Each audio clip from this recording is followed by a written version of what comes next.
Very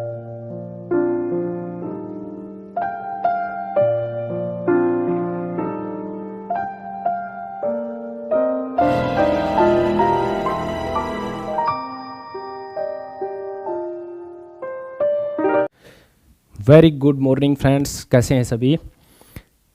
ये आज का अपना तीसरा वीडियो है। इससे पहले दो वीडियो क्वेश्चन नंबर 1 से 20 और 21 से 40 डले हुए हैं। अगर किसी ने वो वीडियो नहीं देखे हैं तो वो प्लेलिस्ट में जाके देख सकते हैं। बहुत इंपॉर्टेंट क्वेश्चनों का चुनाव इसमें किया गया है, जो आगे आने वाली परीक्षाओं में जो ट्रेंड्स दिखते हैं उन ट्रेंड्स के अकॉर्डिंग हम प्रश्नों का कलेक्शन कर रहे हैं। आज के अपने 41 से 60 सवाल, 20 क्वेश्चन, छोटे छोटे सेशन इसलिए ले रहा हूँ ताकि चलते फिरते कहीं भी 5, 7, 10 मिनट का वक्त निकाला और आप एक लेक्चर देख के तैयारी करें। तो देखिए पहला क्वेश्चन आज का और 41वां क्वेश्चन अपनी सीरीज का। मिश्र बंधु विनोद के कुल कितने भाग हैं। आजकल क्या हो गया ना, जैसे सवाल पूछेंगे, सरोज स्मृति के बारे में सबको फैक्ट पता है, निराला की रचना है, ये है, सारी चीजें पता। अब वो पूछेंगे सरोज स्मृति किस संकलन में है। उनका बिंदु तो वही रहता है, लेकिन उसके इर्द गिर्द के जितने भी पहलू है ना उनको टच करने की कोशिश करते हैं बोर्ड और आयोग। तो आपको बहुत गहराई से ध्यान रखने की ये बात है। जो इंपॉर्टेंट रचनाएं हैं या जो इंपॉर्टेंट रचनाकार हैं उनसे रिलेटेड साइड के फैक्ट्स हैं ना, वो थोड़ा सा देखते रहो, वहीं से क्वेश्चन आते हैं लगभग। और एग्जाम का फेमिना होता है, 40% क्वेश्चन इतने इजी होते हैं जो आमतौर पर सभी कर लेते हैं।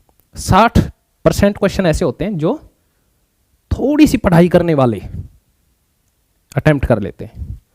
और कट ऑफ आपको पता है अबाउट 60 और 70 के आसपास रहती है, और वहाँ गहराई से पढ़ने वाले ही कैंडिडेट वहाँ तक पहुँच पाते हैं। चलिए आज का हमारा सवाल है, मिश्र बंधु विनोद के कुल कितने भाग हैं।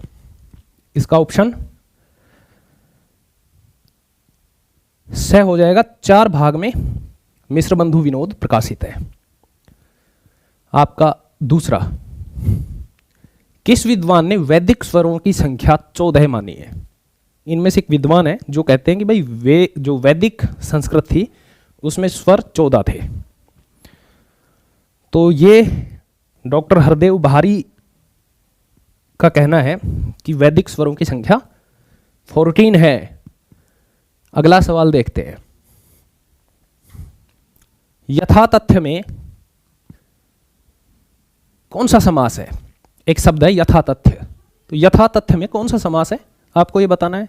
वैसे बहुत आसान है, यथाशक्ति, ये अव्ययी भाव, अव्यय का जहां इस्तेमाल हो जाए अव्ययी भाव समास है। और ये लेक्चर में ये चीजें समझाई हुई है सारी बहुत गहराई से, तो इसमें इतना सोचने की आवश्यकता नहीं है। ये बहुत महत्वपूर्ण सवाल, निम्न में से अचल अवयव हैं जो वाग्वयव हैं, जो हमारे जैसे मूर्धा है, कंठ है, ओष्ठ है, दंत है, तालु है, इनमें से अचल अवयव कौन सा है। अचल एक तो होता है चल और एक होता है अचल। चल जो मूवमेंटेबल हो, अचल जो नॉन मूवमेंटेबल हो, जिसमें कोई मूवमेंट ना हो। अब आप गौर से अपने मुंह को महसूस कीजिए, आप जब खाना खाते हैं या बोलते हैं तो आपका ऊपरी हिस्सा स्थिर रहता है और नीचे का पूरा जबड़ा सक्रिय रहता है, बोलते वक्त भी, खाना खाते वक्त भी। तो इसमें आपके जो ऊपर का जो ओष्ठ है ये अचल हो जाएगा, और आमतौर पर ऊपर के लगभग सभी अचल अवयव माने हैं। ये आपको बात ध्यान रखनी चाहिए। चलिए अगला सवाल देखते हैं, किस नाटककार ने अपने नाटकों के लिए रंगमंच को अनिवार्य नहीं माना। ये ना नाटक के केंद्रीय व्यक्ति है प्रसाद, और प्रसाद के नाटक आप पढ़ेंगे ना, ये ऐसे ऐसे दृश्य लिखते हैं नाटक में, दोनों सेनाओं के बीच युद्ध हुआ और 3000 सैनिक मारे गए। अब नाटक के मंच पे आप 3000 मरे हुए सैनिक कहां से दिखाओगे। इतने तो दर्शक ही नहीं होते, आपको दिखाने हैं 3000 सैनिक मारे गए। तो इनके नाटकीय जो दृश्य है ना वो रंगमंच पे सेट नहीं बैठ पाते। किसी ने कहा कि भी प्रसाद रंगमंच के योग्य नाटक नहीं बनाते, तो प्रसाद ने फिर अपना पक्ष स्पष्ट करने के लिए बात कही कि रंगमंच मेरे नाटकों के लिए आवश्यक तत्व नहीं है। तो जयशंकर प्रसाद एक ऐसे आदमी हैं जो अपने नाटकों के लिए रंगमंच को अनिवार्य नहीं मानते। आप इनके चंद्रगुप्त, ये स्कंदगुप्त नाटक जब पढ़ोगे तो उसमें ऐसे ऐसे दृश्य हैं जो संभव ही नहीं है। चलिए अगला सवाल देखते हैं।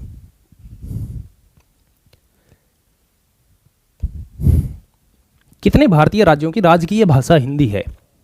देखिए, राजभाषा केंद्र में तो है, पूरे हिंदुस्तान की राजभाषा घोषित है संविधान में, लेकिन राज्यों के स्तर पर, प्रांतों के स्तर पर, प्रदेश के स्तर पर राजकीय भाषा अलग अलग है। जैसे कर्नाटक में कन्नड़ है, तमिल में तमिल है, तमिलनाडु में, और आंध्र प्रदेश में तेलुगु है, केरल में मलयालम है, गुजरात में गुजराती है, महाराष्ट्र में मराठी है। ये भाषाएं हैं, उनकी राजकीय भाषाएं हैं। तो कुल कितने राज्य ऐसे हैं हिंदुस्तान के जिनकी राजकीय भाषा हिंदी है? तो आपको बता दूं, मैं मेरे लेक्चर में मैंने बार बार कई बार बताया भी है कि 10 स्टेट हमारे हिंदी भाषी हैं, और उन 10 स्टेटों की भाषा हिंदी है। वो 10 स्टेट काउंट कर लेते हैं। सबसे पहले इधर से स्टार्ट कर देते गुजरात साइड से, तो सबसे पहला आता है राजस्थान, फिर आ जाता है हरियाणा, फिर आ जाता है दिल्ली, फिर ऊपर चलते हैं हिमाचल प्रदेश, फिर उत्तराखंड या उत्तरांचल जिसको कहते हैं, फिर उत्तर प्रदेश, फिर छत्तीसगढ़, फिर बिहार, फिर झारखंड, और फिर मध्य प्रदेश। ये 10 स्टेट ऐसे हैं जहां हिंदी राजकीय भाषा की भूमिका में रहती है। अब चलते हैं, अशोक के अधिकांश शिलालेख ब्राह्मी लिपि तथा किस भाषा में है? लिपि तो बता दी इन्होंने कि अशोक के अधिकांश ब्राह्मी लिपि में लिखे गए हैं, लेकिन उन अभिलेखों की भाषा कौन सी है? सवाल यह है। इस सवाल को देखते ही हर आदमी सोचेगा पाली है, लेकिन ऐसा नहीं है। इनके अधिकांश जो शिलालेख है वो प्राकृत भाषा में लिखे गए हैं। ये आपको ध्यान रखने की बात है। ये क्वेश्चन लिपि का है, इसलिए हिंदी साहित्य का क्वेश्चन बन जाता है, पूछ सकते हैं। ये जीएस का भी है, जो आईएएस आईपीएस के एग्जाम में जो जीएस प्रीलिम्स में जो जीएस पेपर होता है उसमें भी ये क्वेश्चन पूछा जा सकता है। अगला देखो, भाषाई आधार पर सर्वप्रथम किस राज्य का गठन हुआ? जब स्टेट फॉर्मेशन हो रही थी हिंदुस्तान में आजादी के दरमियान, उस पीरियड में, तो भाषा के आधार पर सबसे पहले एक स्टेट बना, एक ऐसा बनने वाला स्टेट जिसके मूल में वजह भाषा थी। सवाल ये आपसे पूछा गया, तो तेलुगु भाषा का आंदोलन था, और आंध्र प्रदेश सबसे पहला भाषा के आधार पर बनने वाला स्टेट था। ये जीएस का भी सवाल है और हिंदी साहित्य का भी, ये आपको ध्यान रखना, मैं बार बार बता रहा हूं, पूछा जा ही सकता है, आप मना नहीं कर सकते कि ये हिस्ट्री का सवाल कहां से पूछ लिया। अब देखिए, हिंदी और उर्दू के बीच की सरल भाषा कहलाती थी।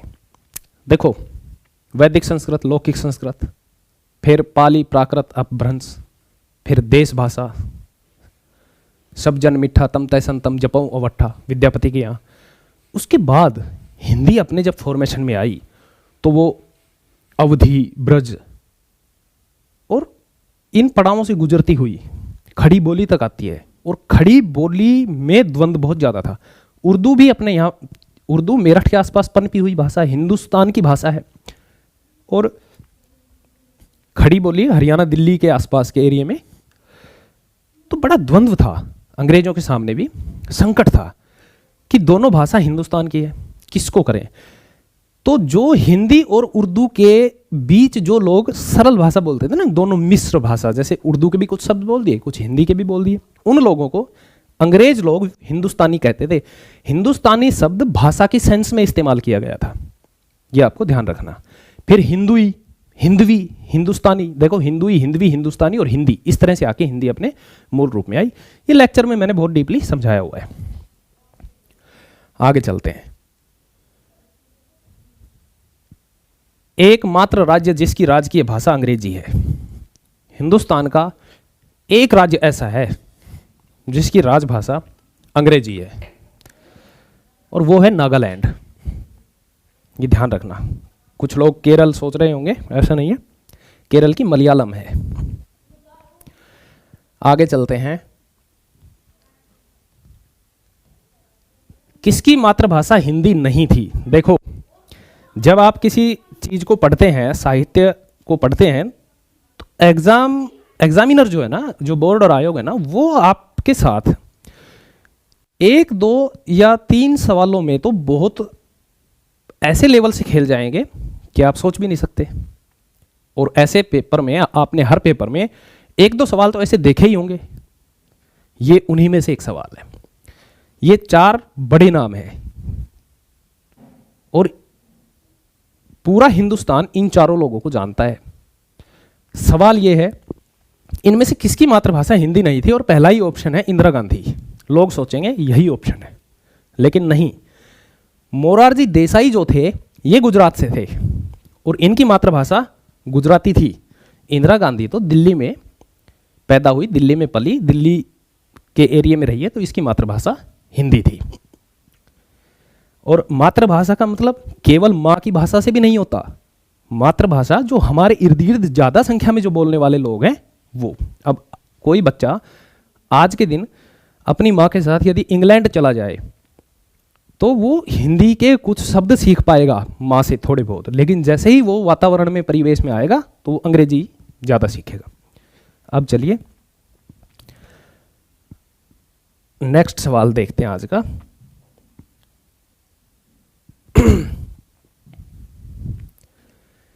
कार्ल मार्क्स का प्रभाव किस काव्यधारा पर है?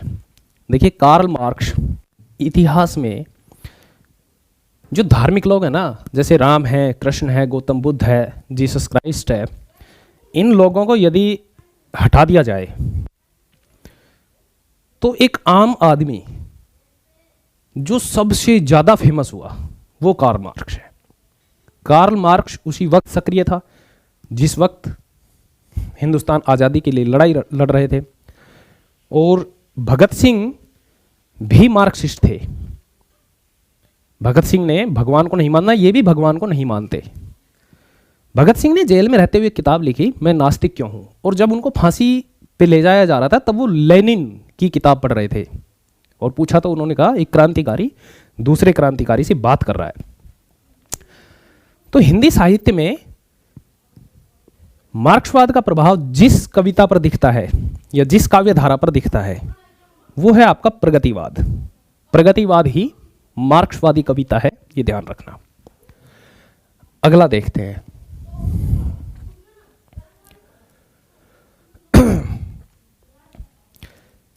अभिधान से क्या अभिप्राय है? यूपीएससी में एक बार सवाल पूछा, बहुत लोगों ने तैयारी की लेकिन इस शब्द का नहीं पता था, और केवल शब्द की जानकारी ना होने मात्र से बहुत लोगों को वो सवाल छूट गया। उसमें सवाल था, आपकी राय में आदिकाल का सही अभिधान क्या होना चाहिए? और अभिधान, इसमें नए हटा दो एक बार। अभिधा, अभिधा एक शब्द शक्ति है। अभिधा, हम जिसका जो नाम लेते हैं हमें वही अर्थ, जैसे हमने कहा शेर, तो हमारे दिमाग में शेर आया, ये अभिधा में बात हो रही है। हमने कहा गाय, गाय दिमाग में आ रही है, अभिधा में बात हो रही है। अभिधा का मतलब नाम किसी का, एग्जैक्टली जो नाम है वो लिया, तो अभिधान का मतलब नाम से है, ये ध्यान रखना आप। अगला सवाल देखते हैं। हिंदी में देखो, बहुत महत्वपूर्ण और गहराई से पढ़ के करने वाला क्वेश्चन है। हिंदी में आगत व्यंजन किस भाषा से नहीं लिया गया है? ये 4 भाषाएं, इनमें से किसी एक भाषा से आगत व्यंजन नहीं लिया। आगत व्यंजन वो है जो हिंदी की परंपरा में विकसित व्यंजन थे, लेकिन अलग से हमने और भाषाओं के शब्दों को अपने यहाँ स्वीकार किया और स्वीकृति दी, और उनका धूमधाम से प्रयोग भी करते हैं। देखो, मराठी से हमने एक व्यंजन लिया, इस तरह से लिखते हैं उसको, जिसको ळ की भाषा में बोलते हैं, और हिंदुस्तान में इस वर्ण का हिंदी में चलन है, ठीक ठाक चलन है, ये स्वीकृत आगत व्यंजन है। फारसी से हमने कै, ख, ग, जय और फै, ये 5 आगत व्यंजन हमने फारसी से लिए। अपभ्रंश से द्विगुणित जिसको हम कहते हैं ड और ढ, ये 2 आगत व्यंजन लिए। हालांकि अपभ्रंश हमारी ही परंपरा में एक पीढ़ी पहले की भाषा है, तो हम इसको अपने भी मान लेते हैं, लेकिन अपभ्रंश से लिए तो हैं ही। अंग्रेजी से हमने ये डॉक्टर वाला ओ लिया है, जिसको डॉक्टर बोलते हैं। ये डॉक्टर भी नहीं है और डॉक्टर भी नहीं है, इसके बीच की है डॉक्टर। लेकिन ये आगत व्यंजन नहीं है, ये आगत स्वर है। बात ध्यान रखने की ये है। और सवाल क्या पूछा है? आगत व्यंजन। तो हमारा उत्तर डी बिल्कुल ठीक हो जाएगा। अंग्रेजी से हमने आगत स्वर लिया है, कोई व्यंजन नहीं लिया। आगे चलते हैं। किसी विशेष का नाम कौन सी संज्ञा कहलाएगी? विशेष, विशेष का मतलब है स्पेशल। स्पेशल का जब नाम होगा तो वो कौन सी संज्ञा कहलाएगी? जैसे मान लो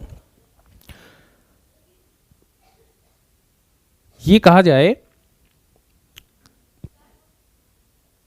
कि भीड़ जा रही थी या बहुत भीड़ आ रही थी, और उस भीड़ में से किसी एक व्यक्ति विशेष की बात की जाए कि उस भीड़ में राधे श्याम भी थे, तो जो विशेष का नाम है ना, ये है स्पेशल नेम, पर्टिकुलर नेम, जो विशेष है, स्पेशल है। और आपको पता है ये व्यक्तिवाचक संज्ञा का उदाहरण होता है। व्यक्तिवाचक संज्ञा में स्पेशल नेम की बात होती है। विशेषण की कितनी अवस्थाएं होती है? मैंने आपको ये क्वेश्चन पिछले वीडियो में शायद था, महत की उत्तरावस्था पूछी थी। तो ये विशेषण की 3 अवस्थाएं होती है। कोई भी शब्द है वो अपनी मूल अवस्था में रहता है, मूल अवस्था, फिर उसकी उत्तरावस्था होती है। जैसे अधिक शब्द है, अधिक शब्द मूल अवस्था में अधिक रहेगा, लेकिन इसकी उत्तरावस्था अधिकतर हो जाएगा, और उत्तम अवस्था अधिकतम, अधिकतर, अधिकतर, अधिकतर और अधिकतम। इस तरह से विशेषण की 3 अवस्थाएं होती है। चलिए आगे चलते हैं। निम्न में से अंतश्चेतनावादी समीक्षा धारा किस काल से संबंधित है? यह सवाल केवल और केवल शब्द का खेल है, इसमें और कुछ भी नहीं है। अंतश्चेतनावादी को ही कहते हैं मनोविश्लेषणवादी। ये जिसको पता होगा उसके लिए ये सवाल आसान हो जाएगा। मनोविश्लेषणवादी, और मनोविश्लेषणवादी एडलर, यूंग और फ्राइड के एकेडमिक इनपुट्स की साइकोलॉजी पे डिपेंडेड जो हमारी काव्यधारा प्रयोगवाद, और जिसके आगे जिसमें बड़ा नाम है जिसको हम प्रयोगवाद कहते हैं, ये प्रयोगवादी काव्यधारा या प्रयोगवादी कविता इसी से प्रभावित है। अंतश्चेतनावादी महाकाव्य की आधुनिक कसौटियों का निर्माण किसने किया था? मेरे आलोचना के लेक्चर में ये बात इतनी गहराई से समझाई है मैंने, इस पे बहुत फोकस रखा है मैंने। अब देखें अगला, आज का सेकंड लास्ट सवाल।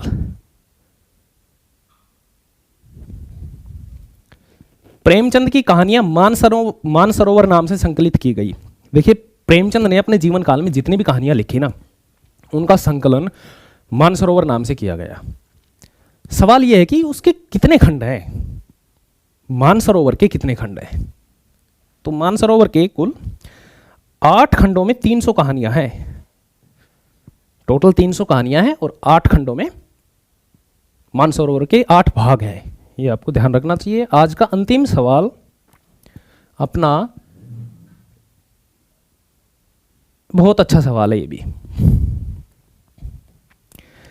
इस सवाल का महत्व इसलिए है, ये भी जिसको सिर्फ हल्की सी टचिंग पता है काव्यशास्त्र की, काव्यशास्त्र का सवाल है, जिसको सिर्फ हल्की सी, बहुत मोटा सवाल है, बहुत ऊपर से उठाया है, लेकिन अगर किसी को ये टचिंग नहीं पता तो नहीं। देखो काव्यशास्त्र में 6 संप्रदाय, रस संप्रदाय के प्रवर्तक भामह है, अलंकार संप्रदाय के प्रवर्तक